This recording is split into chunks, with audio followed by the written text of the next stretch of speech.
Ya. ¿Corre la diapositiva?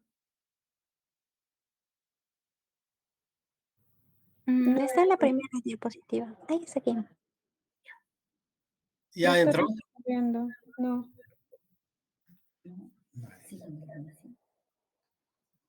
Doctor, no está corriendo la diapositiva. Creo que solo ha compartido ventana y está compartiendo la presentación grande, pero nosotros vemos el PowerPoint.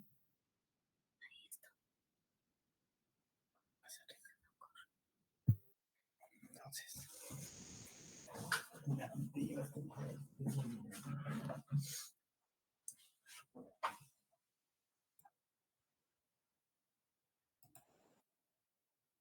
Está bien por la ventana. Toda la pantalla quieren.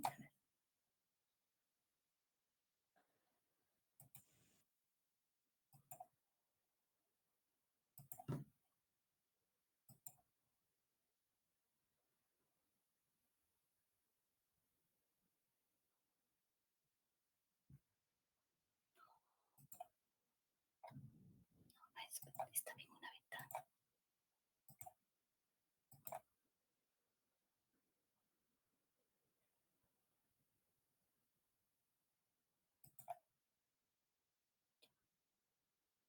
Me avisas, dile si corre la presentación. Me avisa si corre la presentación, por favor. No está corriendo, doctor.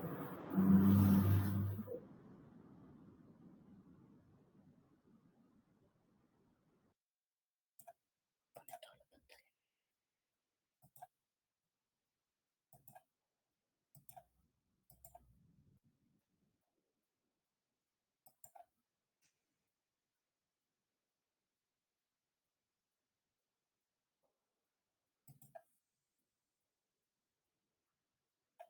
Ahora dile. Ahora se ve. ¿Corre? Sí, doctor, ahora sí se corre.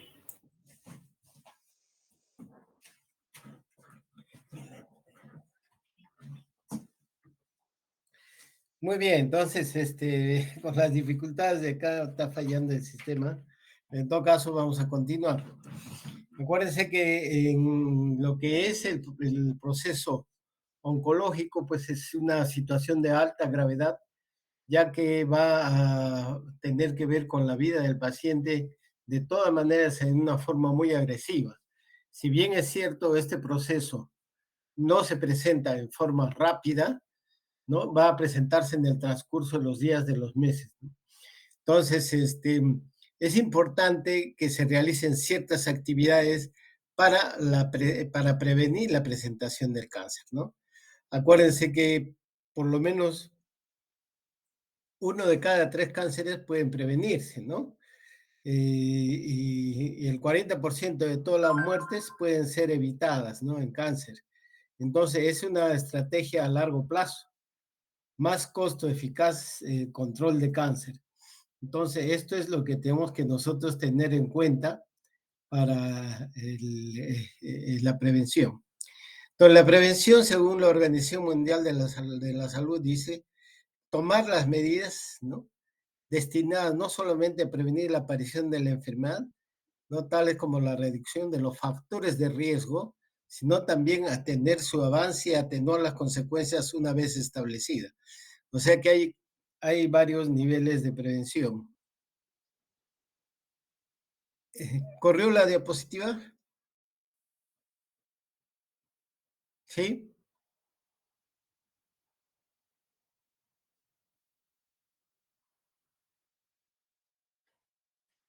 Sí, doctor, sí. Ya, perfecto. Ya. Tenemos la otra actividad que es la promoción, ¿no? Promoción de la salud, que se define como el proceso que proporciona a todos los individuos y a las comunidades los medios necesarios para ejercer un mayor control sobre su propia salud y así poderla mejorar.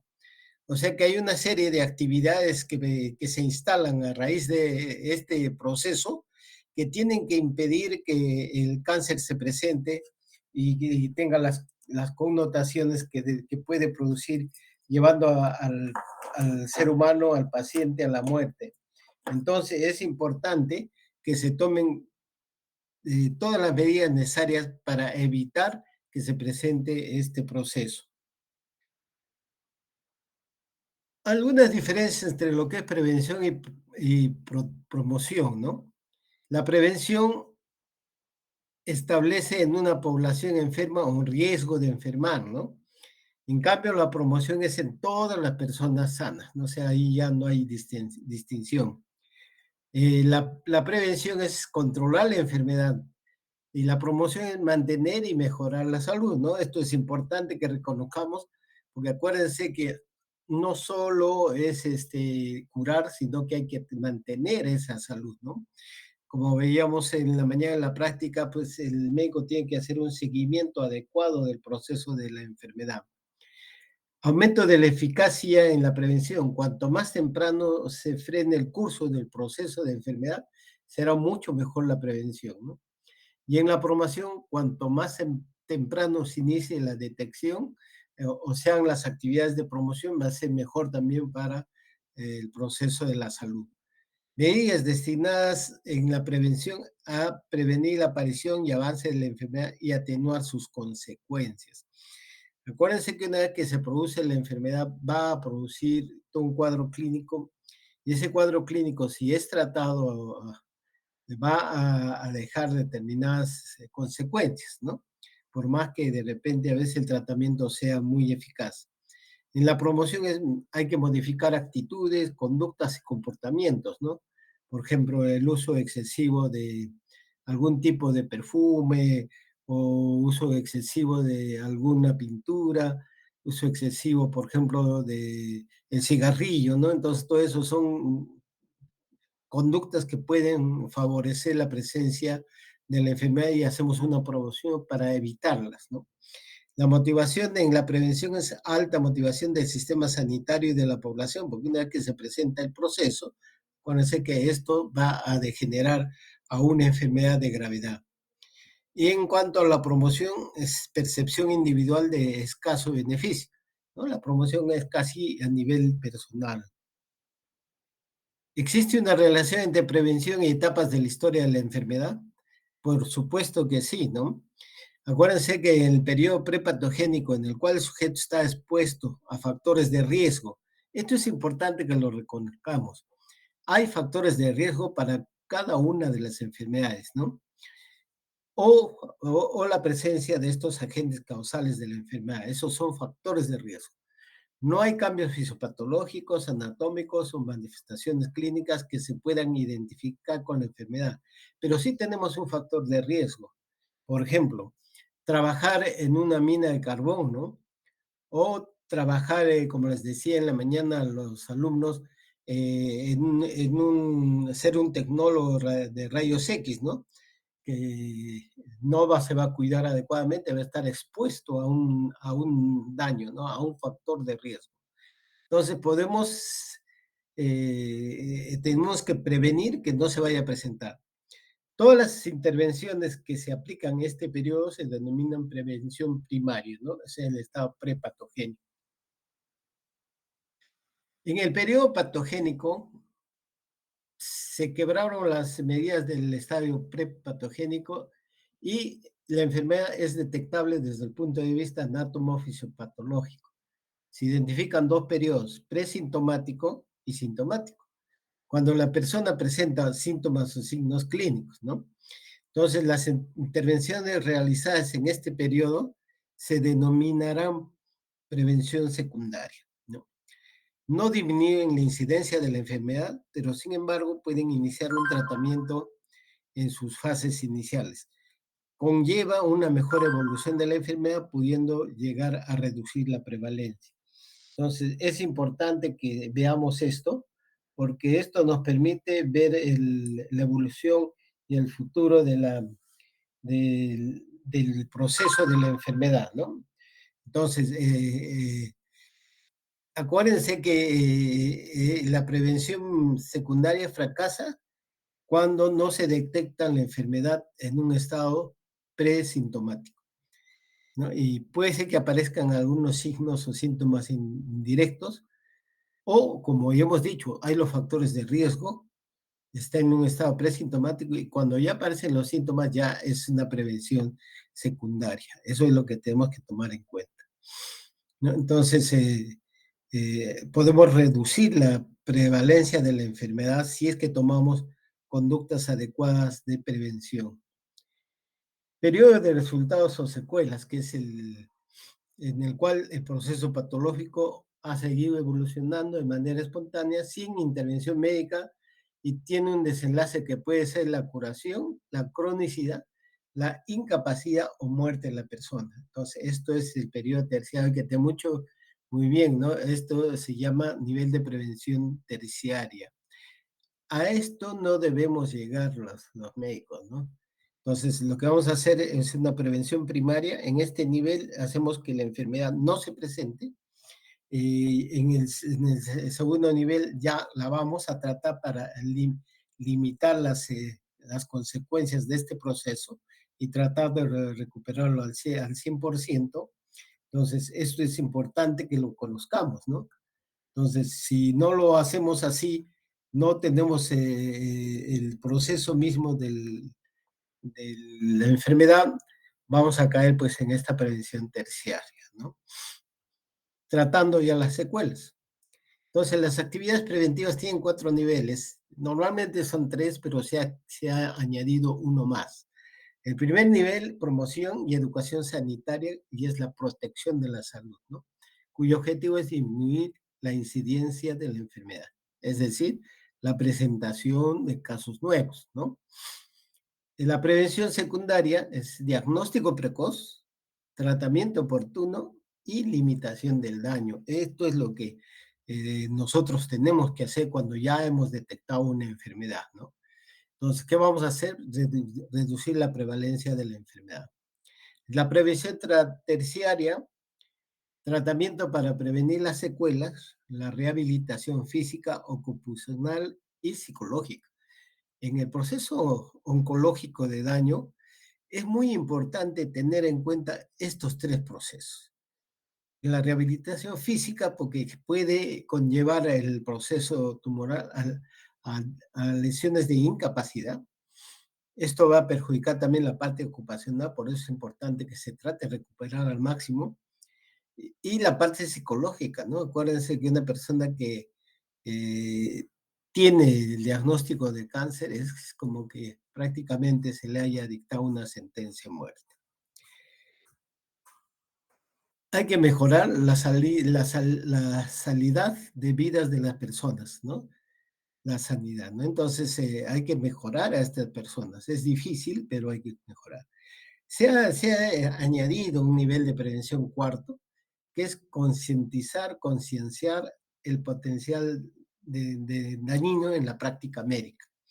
¿Qué quiere decir? Que cada vez que actuemos, tratemos de medir nuestras capacidades de tratamiento, de evaluación, de seguimiento, de conducción del proceso de enfermedad del paciente. Entonces, mediante esto vamos a evitar el prejuicio provocado por intervenciones médicas. En otras palabras, vamos a prevenir la iatrogenia. Esto es importante porque muchas veces pensamos que tomando ciertas actitudes estamos mejorando la salud del paciente y al contrario podríamos estar entrando en una fase de iatrogenia o inclusive llegar a una malpraxis cuando no tenemos un adecuado diagnóstico. Por eso es importante la prevención secundaria, ¿no? Diagnóstico precoz y tratamiento oportuno. ¿Para qué? Limitación de daño, ¿no? En cambio, en el nivel primario, acuérdense, son todas las medidas que vamos a hacer para evitar que se presente la enfermedad, o sea, el proceso tumoral, ¿no? En relación a esta patología. En la prevención primaria vamos a reducir o evitar la exposición a factores relacionados claramente con la aparición del cáncer, ¿no? Vamos a ver pues que hay una serie de actividades de promoción de la salud y no solo evitar exposición a factores cancerígenos, ¿no? Entonces vamos a promover que haya buena salud, ¿no? Entonces es importante ello, no dejar a última hora estos niveles de prevención. Por ejemplo, en lo que es el consumo de tabaco, ¿no? Sabemos que esto se ha originado en Sudamérica milenios antes que de nuestra era y viajó a Europa con el descubrimiento, ¿no? Sin embargo, no fue hasta la producción masiva en la revolución industrial y su libre distribución en la Primera Guerra, cuando se convirtió en un hábito epidémico, ¿no? Es el cigarrillo. Popularizando el consumo del mismo, por los medios se extendió la pandemia y hoy el tabaquismo es considerado por la Organización Mundial de la Salud la principal causa de muerte evitable en el mundo, ¿no? Felizmente que con el paso de los años se está tratando de concientizar, ¿no? A las personas, se está haciendo prevención primaria para que dejen de fumar, ¿no? Pero a veces es bien difícil, ¿no? El hecho de fumar, porque al fumar un cigarrillo la persona nota que no le pasa nada, ¿no? Pero en el transcurso de las horas, de los días y de la cantidad de cigarrillos que fume, va a desarrollar una serie de procesos, ¿no? Entonces es importante hacer una buena prevención, una buena promoción de la salud, ¿no? Entonces, esto puede empeorar múltiples enfermedades cardiovasculares, ¿no? Por ejemplo, si una persona es hipertensa y fuma, va a generar una serie de trastornos, ¿no? La persona que ha tenido un distrés respiratorio con secuela, por ejemplo, un trastorno de una neumonía maltratada, una neumonía muy agresiva con lesión pulmonar, puede fácilmente favorecer un daño mayor con el uso del cigarrillo, ¿no? Y bueno, las degenerativas y tumorales que ocasiona per se, o sea, por el mismo consumo de los cigarrillos. Miren, este asesino del cigarrillo pues tiene acetaldehído, acroleína, acetona, naftalina, metanol, pireno, dimetiltriazonas, naftalina, nicotina, cadmio. Es decir, qué cantidad de productos que son carcinógenos, ¿no? Y nosotros a veces no lo vamos a detectar porque no nos lo pintan así. Claro que ponen a veces un letrerito ahí en la caja de los cigarrillos de que dice fumar es dañino para la salud, ¿no? Igual que el alcohol, ¿no? Entonces, pero ese es como algo etéreo, no lo vemos, entonces, no ponen todo esto que podría pasar. Ahora, por eso es importante que hagamos una buena prevención y una buena promoción de la salud, ¿no? El tabaco es otro de los procesos que también es responsable del 30% de la mortalidad producida por cáncer, siendo factor exógeno de riesgo más importante, la primera causa aislada de mortalidad evitable. Pues acuérdense, el tabaco responsable del 30%. En mayor o menor medida se ha relacionado con el tabaco los cánceres de pulmón, de cavidad oral, de laringe, de faringe, de esófago, de estómago, de hígado, de páncreas, de riñón, uréter, colon, recto, vejiga, cuello uterino, leucemias, hepatoblastomas y leucemia infantil. Imagínense la cantidad de procesos que puede producir el fumar, ¿no? Y hay una cosa que a veces nos olvidamos, que existe una persona que es el fumador pasivo, ¿no? Acuérdense que el fumador activo es el que va a agarrar su cigarrito y ponerse a fumar en el medio entorno, ¿no? Ahora eso ya se está haciendo más promoción y prevención, por eso es que hay lugares para fumadores y cada vez van desapareciendo los fumadores, ojalá que, pero siempre lo hacen a escondidas o lo hacen pues solos, pero están provocándose daño, ¿no? Entonces, cada vez es el riesgo, es un factor de riesgo grave, ¿no? Entonces,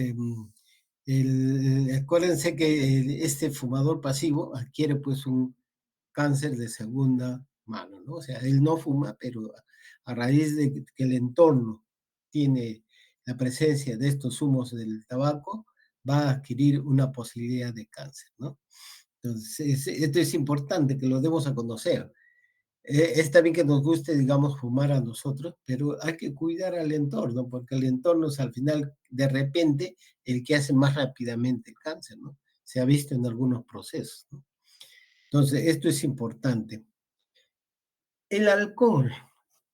Se dice que el alcohol juega pues un papel causal en el desarrollo de los carcinomas escamosos de la cavidad oral, de la faringe, la laringe y el esófago. Estos tumores presentan la mayor evidencia, con mayor evidencia disponible, ¿no? Y en los cánceres de hígado, colon, recto, mama y mama femenina, ¿no? Entonces, acuérdense que también el alcohol, ¿no? Estos dos amigos que a veces usamos para alegrarnos, van a favorecer el daño de la persona y van a buscar a un amigo que no es tan fácilmente tratable, que es el cáncer, ¿no? Entonces, hay también evidencia probable con los cánceres de estómago y páncreas. El alcohol se ha considerado implicado en el 3% de las muertes por cáncer en los países desarrollados. Y como nosotros somos subdesarrollados, a veces tendemos a imitar a los desarrollados y consumimos alcohol, consumimos tabaco, ¿no? Por su efecto sinérgico nos da cierta sensación de alegría, ¿no? De conformidad, ¿no? Y bueno, se van incrementando nuestros riesgos de padecer cáncer, ¿no? De vías respiratorias. Entonces, todo esto tenemos que evitarlo, todo esto hay que hacer la prevención, hay que hacer la promoción de evitar esto, ¿no? Por más que a veces se incrementan los costos, se incrementan las figuritas, ¿no? Han visto ustedes, fumar es dañino para la salud, ¿no? Bien, ponen ahí un letrero chiquito, ahora ya está un poquito más grande, ¿no? Igual que para el alcohol, ¿no? Entonces, esto hay que ver esto, ¿no? Entonces puede haber una sinergia y puede darse pues hasta 35 veces aumentado el riesgo de alcohol y tabaco juntos. Las personas que fuman y beben aumentan entre 10 a 100 veces el riesgo de cáncer, si los comparamos con las que no lo hacen, ¿no? Entonces, pero ojo, no se olviden de que hay pues el fumador pasivo, ¿no? Entonces, sí, podemos invitar una copita, ¿no? Entonces, porque somos humanos, tenemos esa conducta, ¿no? Para querer hacer amistad, entablar amistad, brindar, ¿no? Hacer un brindis, ¿no? Entonces, en pequeñísimas cantidades puede ser bueno, ¿no? Aunque todavía no lo sabemos muy bien, porque pueden haber casos que aparecen con el consumo mínimo, ¿no? Entonces, es una cosa que hay que tenerla muy presente. Es importante que veamos todo esto porque acuérdense que el proceso de cáncer va a favorecer porque que puede haber procesos de daño, ¿no? Acuérdense que también el fumar produce asma, ¿no? Y lo más importante, pues, el cáncer, ¿no? Pulmonar, ¿no? Que es una de las causas más grandes, ¿no? También puede favorecer otras enfermedades como el infarto y tanto a nivel cardiovascular como a nivel eh, este, eh, cerebral, ¿no? Es una cosa que hay que tenerla siempre en cuenta. Entonces, hacer la prevención.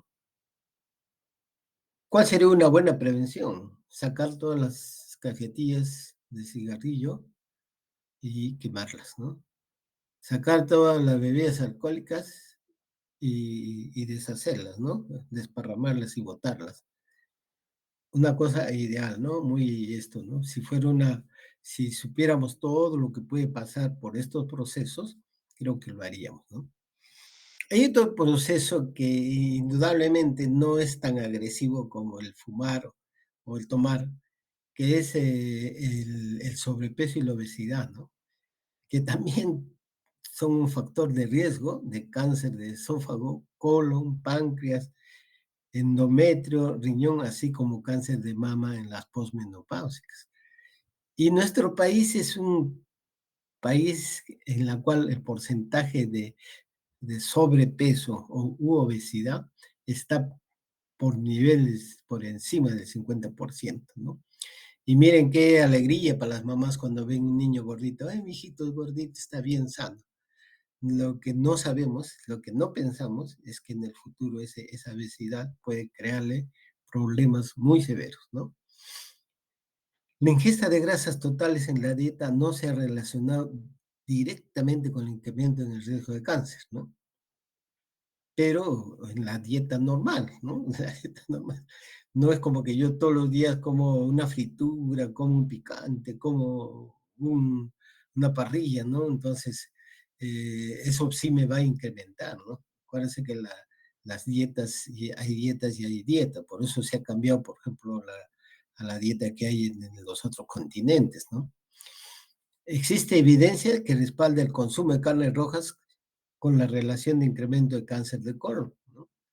Entonces, este es un antecedente importante para tomarlo en cuenta. Y si es que hay un antecedente, acuérdense que también el cáncer puede ser haber conocido por un familiar, ¿no? Entonces, un familiar que tiene cáncer puede en algún momento ser un factor de generar la facilidad de que sus descendientes pueden adquirir también la misma enfermedad, ¿no? Entonces, hay algunos que se ha estudiado, evidentemente los digestivos sí tienen una relación directa, por ejemplo, el cáncer de próstata también tiene una relación directa con los familiares. Entonces, ese es un factor de riesgo, eso hay que prevenirlo también, ¿no? Tempranamente hay que hacer los estudios, ¿no? En cuanto al el beneficio que aporta una dieta abundante en fibras, frutos vegetales en la disminución del riesgo de cáncer no es tan concluyente, ¿no? Pero sí, indudablemente va a cambiar en relación pues a la ingesta de grasas, ¿no? Son necesarios más estudios para dilucidar el papel de las vitaminas y micronutrientes en la prevención contra el cáncer, las dosis, duración de la suplementación, etcétera. Han aparecido muchos productos que dicen de medicina alternativa, ¿no? No sabemos hasta cuánto nos van a favorecer estos productos, ¿sí? O nos pueden estar generando también la aparición de otros procesos. Acuérdense que actualmente en lo que es medicina, todas las enfermedades de tipo infecciosas en algún grado están siendo controladas, ¿no? Y están apareciendo las enfermedades que no tienen que ver con estos microorganismos, ¿no? Entonces aparecen las enfermedades metabólicas, la hipertensión arterial, la diabetes mellitus, que es bastante frecuente, como ustedes habrán visto mis alumnos, que casi el 100% de mis pacientes que hemos atendido en la mañana tenían diabetes asociado a otras patologías, ¿no? Entonces, y también un gran porcentaje pues, con sobrepeso y obesidad. Sobre esto todavía hay que buscar este riesgo de hacer cáncer, ¿no? Entonces, se dice que también el 20% del total de los casos de cáncer a nivel mundial van a obedecer a sobrepeso y obesidad. O sea que también es un factor importante. Entonces, el incremento de la grasa corporal aumenta el riesgo de cáncer de esófago, colon, páncreas, endometrio y riñón, así como el cáncer de mama en las mujeres postmenopáusicas. Miren cómo ya se van asociando varios factores de riesgo. Y si tenemos más de un factor de riesgo, pues podemos desencadenar el proceso, ¿no? Esto es importante que lo reconozcamos, ¿no? Entonces, a veces no, no queremos hacerlo, ¿no? No queremos tomar en cuenta, hay que evitar, por ejemplo, usar eh, preservantes en la comida, ¿no? Porque esto también se ha demostrado que puede producir cáncer de colon y de recto, ¿no? Tenemos que también bajar de peso, hacer actividad física regular, ¿no? Manteniendo un peso corporal con considerable reducción del peso que está por encima de los valores normales, ¿no? Y hemos visto cómo se presenta con mucha frecuencia obesidad en primero o segundo grado, ¿no? Entonces, esto es importante. Y esto significa incrementar los estilos saludables de vida, ¿no? Estilos de vida saludables, ¿no?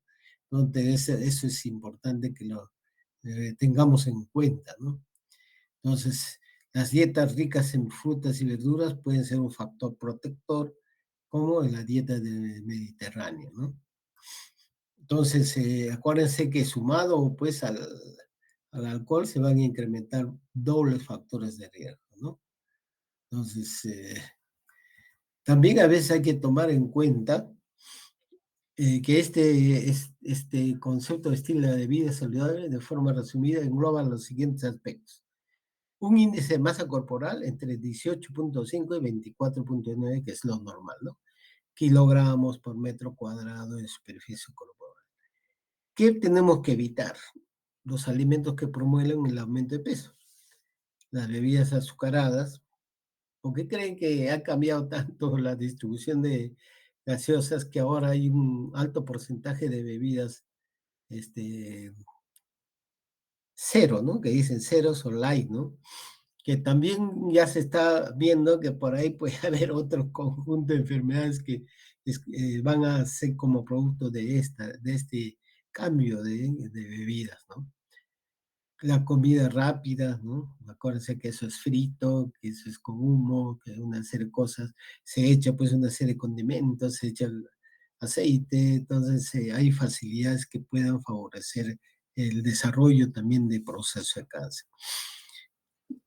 Se dice y se recomienda realizar una actividad física durante al menos 30 minutos al día, ¿no? Lactancia para las mujeres si es posible, ¿no? Comer principalmente alimentos de origen vegetal, limitar el consumo de carnes rojas, evitar las carnes procesadas. Vamos a un supermercado, ¿no? A un minimarket y encontramos carnes bien envasaditas, todo eso hay que tener mucho cuidado con lo que se está viendo, que de repente tienen los factores de riesgo, ¿no? Sobre todo los conservantes, ¿no? Bueno, limitar el consumo de bebidas alcohólicas y azucaradas, en otras palabras, de las gaseosas, ¿no? Que ya baja bastante su presentación, ¿no? Todas tienen las formas de cero, ¿no? Inclusive hay pequeñas gaseosas que le llaman las pirañitas y toditas son cero, ¿eh? No hay pirañitas que sean gaseosas normales. O sea, por ahí ya está cambiando un poquito la mentalidad, ¿no? Porque va a llegar un momento que se va a demostrar que tal gaseosa produjo tal cosa y una denuncia, y eso puede generarle pues un montón de gastos a la empresa que lo produce. Otra cosa que tenemos que tener muy en cuenta, ¿no?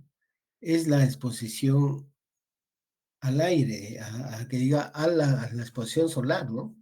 Aquí en Tacna hay una buena cantidad de sol, todavía tenemos protección, ¿no? Y la radiación ultravioleta, pues es un agente carcinógeno más importante entre los diferentes tipos de cáncer de piel, ¿no? La recibimos de fuentes naturales, que es la exposición al sol, ¿no? Cuando viene el verano, nos echamos en la playa a tomar esos rayos de sol, ¿no? O también a exposiciones a fuentes artificiales, ¿no? Cabinas de rayos UVA para tener un color adecuado, ¿no? Para que parezcamos que hemos ido a la playa y estemos a la moda. No, pero todos estos procesos, acuérdense que pueden producir daño a nivel de piel, ¿no? Entonces, la incidencia de melanoma se está duplicando en Europa en los últimos años, ¿no? Y esto se atribuye al importante incremento de la exposición intensa al sol, ¿no? Por eso es que ahora, antes se utilizaban protectores solares de factor 10, 20, ¿no? Ahora toditos son de 70 por encima, los factores de protector solar, ¿no? Sobre todo en personas de piel blanca, ¿no? Y si uno se va a administrar y va a estar expuesto más de 3 horas, tiene que volverse a colocar el factor de protección, ¿no? Entonces, incidencia en cánceres epiteliales, no melanoma, como son carcinoma vasocelular y de espinocelular, también han aumentado en todos los países europeos, aunque mucho menos peligrosos para la vida que el melanoma, ¿no? Estos tumores representan el 95% de los tumores de cáncer, ¿no? Los individuos con más riesgo son los de piel blanca o piel clara, ¿no? Los menos trigueños, menos morenos, ¿no? Y sobre todo, dije, los pelirrojos. Felizmente acá en el Perú no hay pelirrojos, ¿no? Generalmente esos ya son de contrabando, ¿no? pero, pero no crean que exclusivamente si estoy muy expuesto al sol, también no va a tener ya la protección, ¿no? De la melanina, entonces se me puede producir un proceso de cáncer. Entonces, hay que tener muy en cuenta que individuos con pecas, con una tendencia a quemarse en el sol, o sea, son personas de piel blanca, de piel clara, van a la playa un día y al día siguiente ya están con pecas, entonces ahí hay un factor de riesgo bastante incrementado. Entonces, esto es lo que tenemos que ver, ¿no? Como lo que es estos contaminantes, ¿no? Hay que darse cuenta que pueden producir pues todos estos daños, ¿no? Aunque desde el punto de vista de la salud pública, las medidas de prevención primaria deben considerarse con carácter prioritario, o sea, todo es en primer nivel, dado que el periodo de latencia de la mayoría de cánceres es muy prolongado, aunque aquellas tengan mayor efectividad, solo a largo plazo se obtendrán resultados significativos. Por eso hay que hacer la prevención, por eso hay que hacer sus campañas de salud, ¿no? Promoción de la salud. Por otra parte, todavía hay algunos tipos de cáncer cuyas causas no son bien conocidas, ¿no? Por eso es que es importante las medidas de prevención primaria que han de complementarse con que deben implementarse con carácter poblacional y frente a otros procesos patológicos determinados. La prevención secundaria consiste pues en someter a poblaciones abiertas a programas establecidos de tamizaje, con la finalidad de diagnosticar las enfermedades oncológicas en las etapas tempranas y por ende con mayores probabilidades de curación. Esto es importante, ¿no? Que lo sepamos, ya que apenas se hagan estas medidas, cuando ya se han producido, buscamos la población y ya sabemos de dónde vienen, ¿no? Entonces, ¿cuál es el objetivo? Disminuir la prevalencia, evitar las secuelas o invalidez, mejorar el pronóstico y disminuir las tasas de mortalidad. Técnicas de prevención secundaria, educación sanitaria de la población, estudios de detección selectiva clínica, búsqueda de casos, detección selectiva de la población, que es el cribado poblacional o screening, ¿no? La educación sanitaria y detección selectiva clínica. Es algo que todos los que trabajamos en salud, ¿no? Debemos de practicar a diario, ¿no? El principal objetivo de la educación sanitaria en relación a la prevención secundaria, ¿no? Es la sensibilización de la población y reforzar la participación activa de los médicos de atención primaria y la información pública. Con esto se conseguirá que la población pudiera colaborar en la detección precoz de algunos procesos, ¿no? Tumor. Entonces, a veces la población no quiere someterse a algunos estudios porque ahí pues no ha habido una buena orientación por parte de los que trabajamos en salud. Otra de las formas para realizar un diagnóstico precoz es mediante la detección selectiva o búsquedas de casos, ¿no? O cribado de carácter oportunista, que se realizan en personas asintomáticas que acuden por cualquier otra razón al sistema sanitario. Entonces, esto es importante y esto es en primer nivel. Entonces, por eso ustedes habían visto que hay programas, ¿no? Que favorecen la búsqueda, ¿no? Y dentro de esos programas está pues el programa de la prevención del cáncer, ¿no? Se busca un beneficio particular de las personas estudiadas mediante un adelanto en el diagnóstico. No se aplica en forma masiva a la población, porque imagínense, tendrían que hacerse campañas continuamente, pero sí se hacen una o dos veces al año, pero todos los que acuden a los centros de salud deben ser sometidos a esta selección, ¿no? El cribado poblacional, detección selectiva de la población, el diagnóstico precoz puede definirse como el conjunto de actividades aplicadas a grandes poblaciones no seleccionadas, que tiene como objetivo detectar la enfermedad antes de que se manifieste clínicamente y así poder iniciar el tratamiento de forma precoz con un fin de mejorar el pronóstico. Como les decía a mis alumnos, no sueles llegar al diagnóstico de la enfermedad. Hay que hacerle el seguimiento del proceso de la enfermedad en el paciente. Y esto nos olvidamos a veces, ¿no? Porque como trabajamos en horarios, trabajamos que al final de repente no hay el seguimiento adecuado, ¿no? Y se empezó bien y después comienza a fallar el sistema de salud, ¿no? Entonces, para que una enfermedad pueda considerarse objeto de cribado, debe cumplir una serie de requisitos propuestos, ¿no? Por un juicio. En relación a la enfermedad, fase presintomática identificable, tratamiento eficaz, problema de salud pública, ¿no? En relación a la población definida y accesible, ¿no? Como son los cáncer de próstata, cáncer ginecológico, cáncer pulmonar, ¿no? En relación al programa, eficacia aprobada en ensayos aleatorios, planificación previa, acceso a la población garantizando diagnóstico y tratamiento. En relación a la prueba, tiene que ser una prueba eficaz, con una alta sensibilidad y especificidad, con alto valor predictivo, ¿no? De lo que va a pasar en el futuro, como les decía, en el pronóstico del proceso de la enfermedad, ¿no? Reproducible, sencilla, segura y barata, aceptada por la población y sanitarios, ¿no? Eso es importante. Que estas pruebas tampoco sean pues muy sofisticadas, que no las vamos a poder aplicar a todos, ¿no? El cribado, la efectividad del cribado del cáncer, por ejemplo, ha demostrado de forma clara en 3 cánceres: cáncer de mama, de cervix y colorectal, ¿no? Hay algunos cánceres en los que la evidencia no permite dar una respuesta clara sobre su efectividad del cribado poblacional, aunque se sigue investigando en ello, como en el cáncer de próstata y en el cáncer de pulmón, entre otros. Por otro lado, hay grupos de riesgo elevado de desarrollar cáncer que pueden ser susceptibles de beneficiarse de actividades de cribado. Y esto va a depender de la edad, del estado ocupacional, de dónde vive la persona, de los factores de herencia también o los antecedentes, ¿no? Entonces es importante que conozcamos esto, ¿no? Que la predisposición al cáncer, que son factores de riesgo, ¿no? Entonces, muy bien. Después puede aparecer ya el factor desencadenante, que es el que produce la enfermedad. Que la evidencia existente no permite dar una respuesta clara sobre su efectividad del cribado poblacional, aunque se sigue investigando en ello, como en el cáncer de próstata y en cáncer de pulmón, entre otros, ¿no?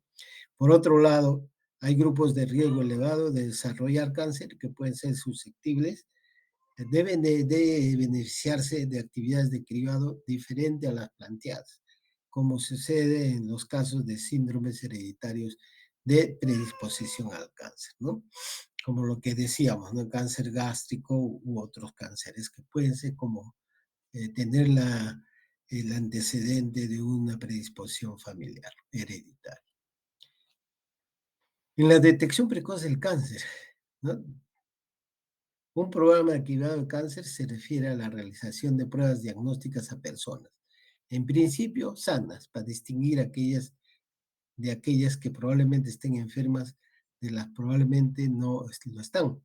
Es una actividad de prevención cuyo objetivo es reducir si se detectan lesiones premalignas, ¿no?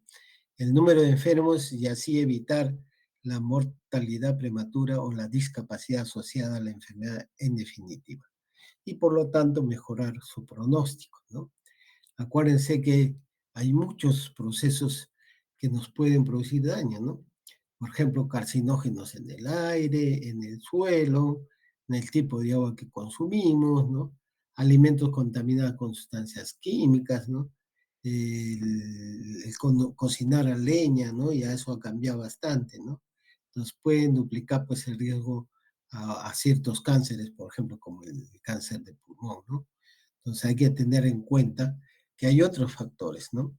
Y por eso hay que tratar de detectarlos a tiempo. El criado también tiene desventajas y riesgos. Además de los potenciales efectos adversos a las pruebas y al tratamiento, los pacientes en los que la detección precoz no suponga una mejora en su pronóstico sufrirá un periodo de morbilidad mayor por el adelanto diagnóstico, ¿no? La detección de anomalías de pronóstico incierto o lesiones precursoras puede derivar en sobrediagnóstico o sobretratamiento. No también por querer mejorar nuestras condiciones de salud. Todo lo que vamos a ir con cierta tendencia o factor de riesgo a hacer un cáncer, empecemos ya a dar tratamiento o a hacer cosas que eviten esto sin ser necesariamente las mismas, ¿no? Entonces hay que tener también cuidado en lo que se va trabajando. ¿Cuándo esté indicado para que una enfermedad sea considerada susceptible de control mediante programas de criado? Debe cumplir una serie de requisitos referidos tanto a la enfermedad en sí como a la prueba o pruebas que se utilizarán para su detección. Además, deberá haberse podido demostrar que su aplicación conlleva una mejora en el pronóstico, con la consiguiente reducción de su incidencia, mortalidad y o mejora la calidad de vida, y siempre con la seguridad de que estos beneficios, ¿no?, compensarán los posibles efectos adversos, ¿no? Toda acción pues puede tener una reacción, ¿no? Entonces hay que tener mucho cuidado con lo que uno dice, con lo que hace, ¿no? Por ejemplo, en el cáncer de mama, uno de los estudios que ha entrado como un cribado importantísimo fue el de la mamografía digital, ¿no? Que tiene pues una sensibilidad altísima, ¿no? 81-87%. Va a detectar el cáncer de mama en mujeres de 40 a 79 años, a pesar de sus limitaciones intrínsecas de sensibilidad y especificidad. La mamografía continúa siendo la principal herramienta para el cribado poblacional, con eficiencia demostrada en la reducción de la mortalidad. La etapa en la que se realiza el diagnóstico sigue incluyendo significativamente en la supervivencia global. Por lo tanto, los diagnósticos tempranos son muy importantes, ¿no?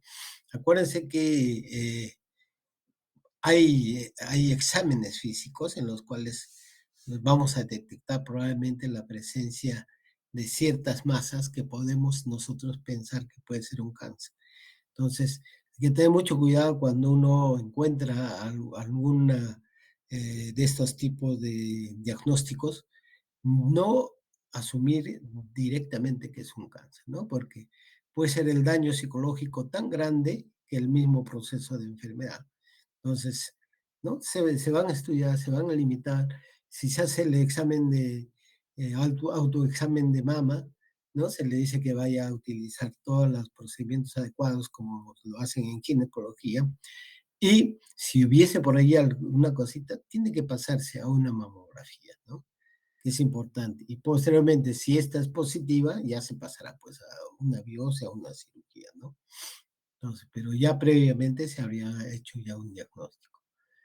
El cribado de cáncer de cervix, ¿no? En el cáncer de cuello uterino, que también es la tercera neoplasia más frecuente en el mundo en las mujeres, el cribado en mujeres sanas mediante la citología cervical. Es muy importante, ¿no? Y miren qué sencillo de hacerlo en el centro de salud, ya se ha demostrado claramente su eficacia y su aplicación de forma adecuada y sistemática en determinados países ha conseguido una reducción bastante alta, de 70 o 80% de la incidencia y mortalidad por cáncer de cuello uterino o de cervix, ¿no? Entonces, este beneficio debe a la detección de lesiones premalignas asintomáticas, cuyo diagnóstico y tratamiento evita su progresión a carcinoma invasor. Esto es lo que tenemos que tratar de buscar, de que sea así, porque si no, puede haber los problemas de mayor complejidad. A disculpar, ya me agarró también a mí la antipática por el clima. Entonces, el cáncer de colon o colorectal también constituye una neoplasia más frecuente en los países desarrollados. Como nosotros estamos queriendo también ser desarrollados, también se están incrementando, ¿no? Continúa siendo la segunda causa de muerte de cáncer. En la actualidad, las estrategias recomendadas son las pruebas de detección de sangre oculta en heces, que no necesariamente significa que ya tiene cáncer, porque a veces dicen, uy, he tenido sangre oculta en heces, ya vino, la persona se psicosea y comienza a hacer un síndrome ansioso depresivo de que ya tiene cáncer, ¿no? Entonces, tampoco es eso, ¿no? Simplemente es una prueba, ¿no? Que nos permite ver si el aparato digestivo en su parte terminal está sangrando. Acuérdense que hay tres causas, ¿no?, importantes, que son los divertículos, los papilomas y, bueno, el cáncer, ¿no? Pero también puede haber fisuras, acuérdense que hay hemorroides internas y otras causitas que pueden sangrar pequeñamente, ¿no? Las grandes hemorragias ya son procesos agudos, ¿no? Que ya eso felizmente se puede detectar. La colonoscopía, ¿no?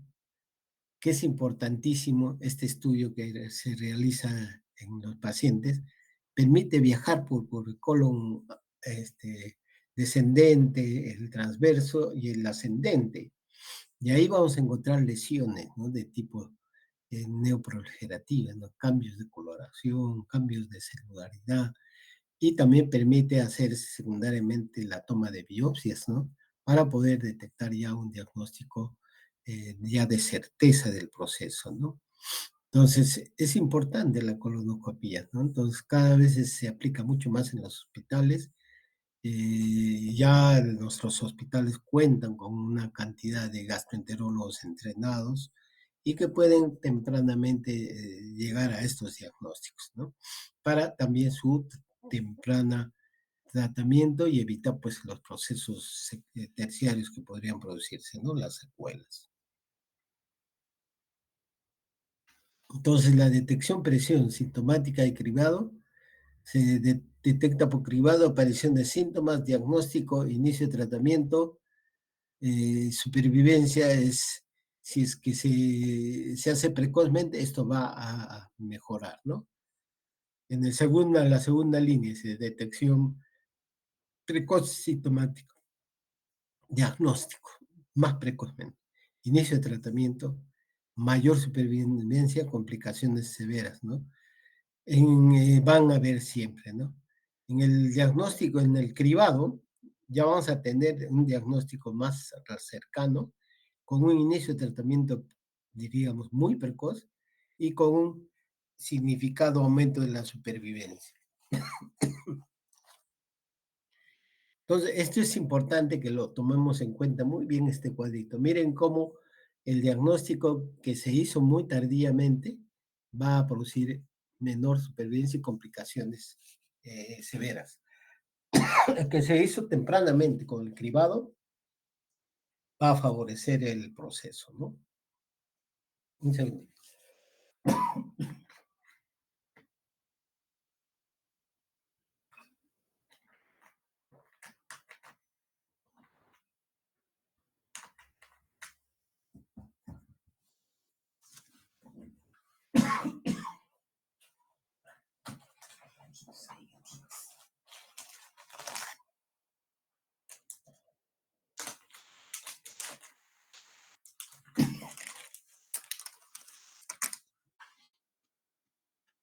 Muy bien, entonces vamos a tener la detección precoz del cáncer y las intervenciones que se pueden hacer, ¿no? En el cáncer de mama, sí, de acuerdo a la edad, la mamografía cada 2 años está demostrada entre los 50 y 69 años, ¿no? Entre 1 a 2 años es insuficiente. En los mayores de 69, cada 2 años también es insuficiente, ¿no? Y las autoexploraciones por mes también es insuficiente, miren, de 30 a 70 años. Por eso es importante hacer el cribado de mamografía cuando hay la sospecha alta, ¿no? En el cáncer de cervix, que se debe hacer de 25 a 60 años, o si ya la persona inició su vida sexual activa, hay que hacerlo anualmente, ¿no? Que puede darse entre 1 a 3 años, ha demostrado la eficiencia de esta prueba, ¿no? En el colorectal, ¿no? Entre 50 y 74 años, ¿no? Ya en esta edad, si solo hay sangre oculta en ese, sin otros diagnósticos, ¿no? A nivel simoideo, que se hace cada 2 años, podría demostrar la presencia del proceso, ¿no? La poliposis rectosimoidea anual también es efectivo. El síndrome Lynch, colonoscopía cada 2 años, está demostrado. En colitis ulcerativa, la colonoscopía cada 2 años es insuficiente, ¿no? Tendría que hacerse más seguido. En ovario, mayor de 40, el CA 125, ecotransvaginal también es insuficiente. Miren, a pesar que salgan positivos, no tampoco nos van a poder detectar, ¿no? Mayores de 25 y antecedente familiar, a pesar de hacer el estudio, también es insuficiente, miren, ¿no?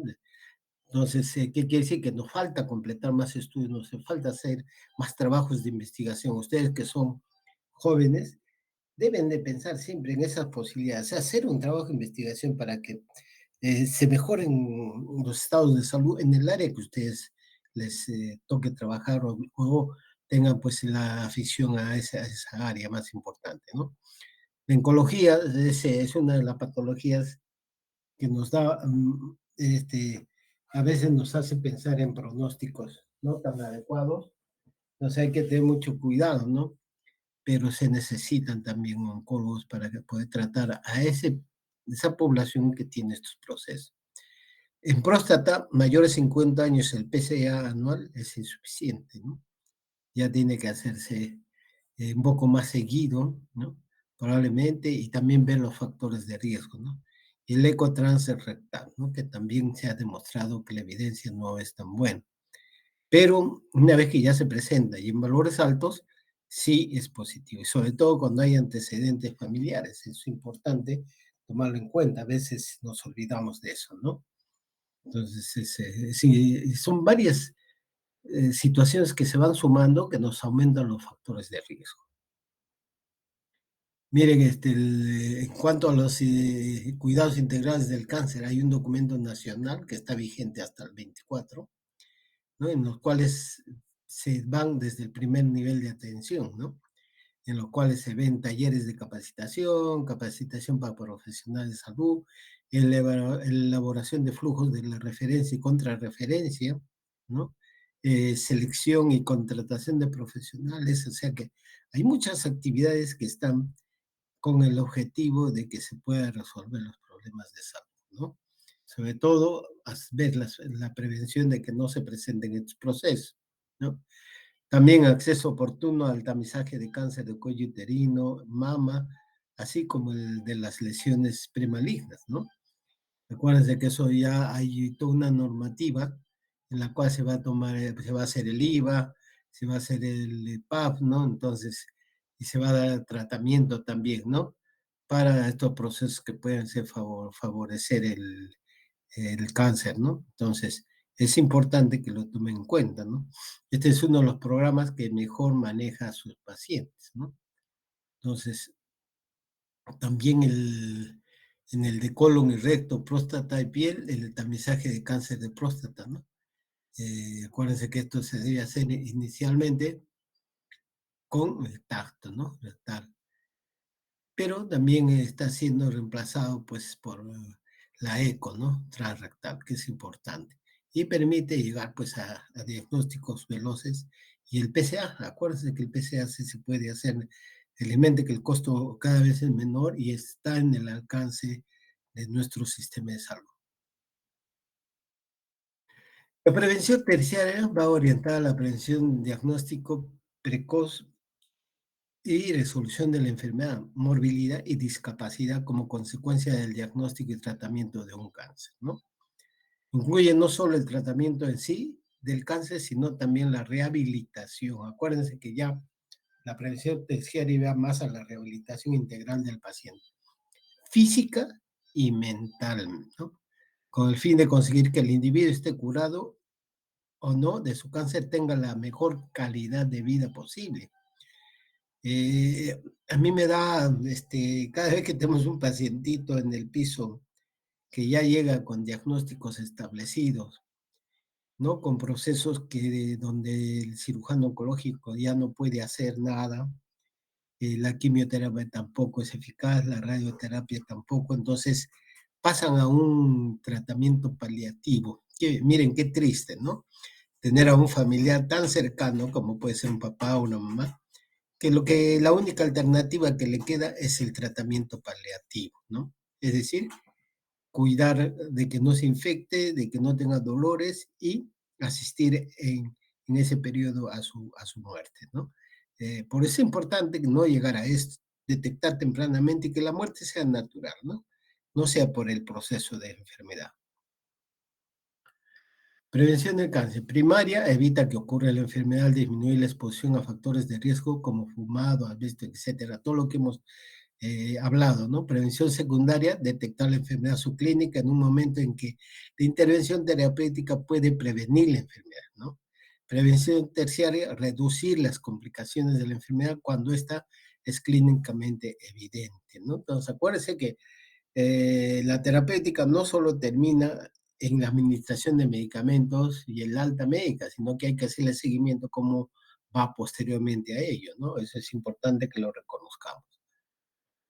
Y la prevención cuaternaria, que sería la prevención en un concepto reciente que refiere a prevenir el sobretratamiento y sobrediagnóstico, ¿no?